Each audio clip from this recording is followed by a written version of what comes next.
Hi everyone, and welcome to the Crime Scene Searches video lecture. Now, your textbook talks in depth about Lecard's exchange principle and linkage theory in this chapter, and we've already talked about some of this, so I won't spend a lot of time on these principles. But just to cover the highlights, linkage theory states that the goal of crime scene investigators should be to provide links between the suspect, the victim, and the crime scene in order to show the relationship between all three components during the criminal activity. Linkage theory helps guide evidence collection because it posits that information that's not relevant to linking the suspect, the victim, and the crime scene together is not probative, meaning that information will not help the trier of fact come to a conclusion about the criminal activity. Examples of probative evidence are shown here, like fingerprints linking a suspect to a crime scene or DNA linking a suspect to a victim. Now, remember that context is important, and it will affect the probative value of the evidence. Consider the second example of DNA linking the suspect to the victim. If the suspect and the victim are strangers to one another, that's definitely probative. However, not all links end up being probative in value. If the suspect and the victim were dating, and the suspect admits to kissing the victim's neck, then that evidence is not probative in a sexual assault case. Okay, so we know we're looking for probative links between the suspect, the victim, and the crime scene. How do we go about finding those links at a crime scene? Well, it's important to get an understanding of the scene from the first responder. Crime scene investigators should start taking notes when they arrive at the scene, including all of the items shown here. You want to give as many details about the personnel involved in the scene and the information you're provided from the first responder, as well as information that you're given from victims, suspects, eyewitnesses, anyone present at the scene. That information is going to help you identify what is actually probative evidence. Before they leave, the first responder should conduct a walkthrough with you and showing you what was changed when they arrived and providing you with any information they received from the suspects, the victims, or the witnesses. You should remain alert for any fragile or perishable evidence because that's going to be the first priority when you start searching and processing the scene.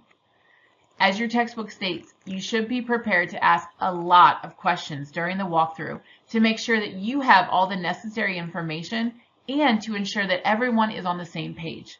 This is also the time where you will shift scene boundaries if needed, and you will establish a command center if needed in order to prepare for the scene processing.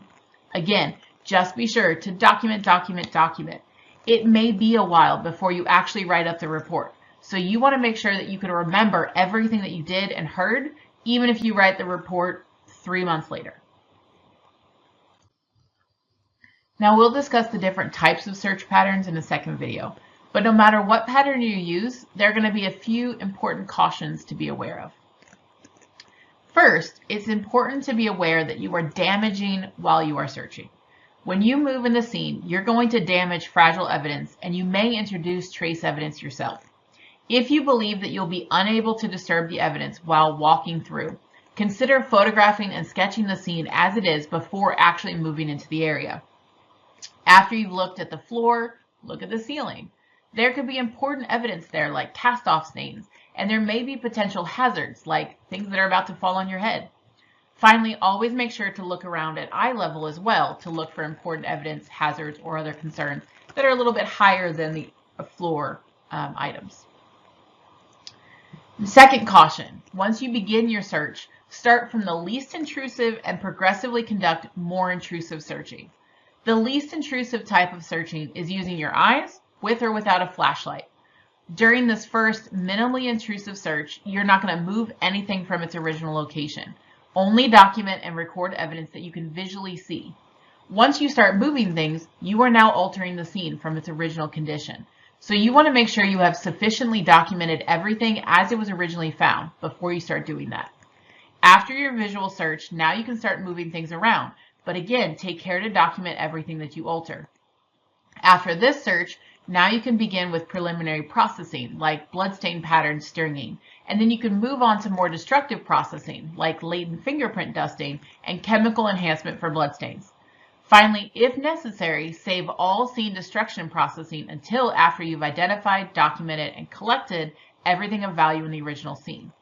For example, it's common in shooting cases to require pieces of the wall or other objects to actually be cut out and collected in order to save the bullet pieces. You may also need to do this type of destructive processing for impression evidence that cannot be collected directly in some other way at the scene. Another caution, it's important to be aware that one search is not always enough.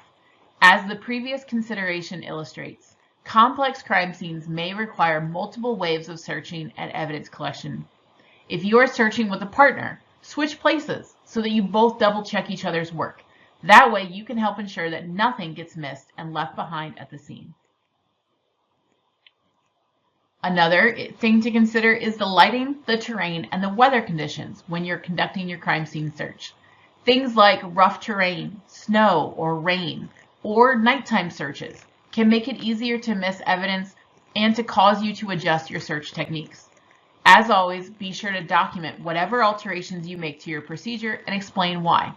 For example, if you move a piece of evidence before the scene has been properly sketched, it's more likely to be admissible if you've justified in your notes, well, I was concerned because the rain was about to start, and so I moved it after documenting what it looks like because I wanted to make sure it gets protected before the weather hit.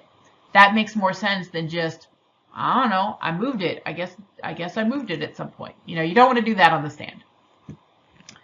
And finally, in case you haven't heard me say it enough, always remember to document your search in entirety.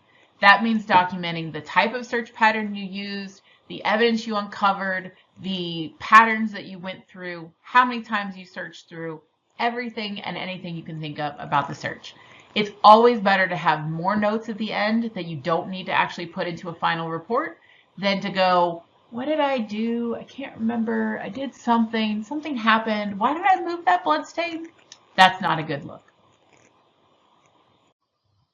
All right, short and sweet, right? That's it for this lecture. Thanks for watching, everyone.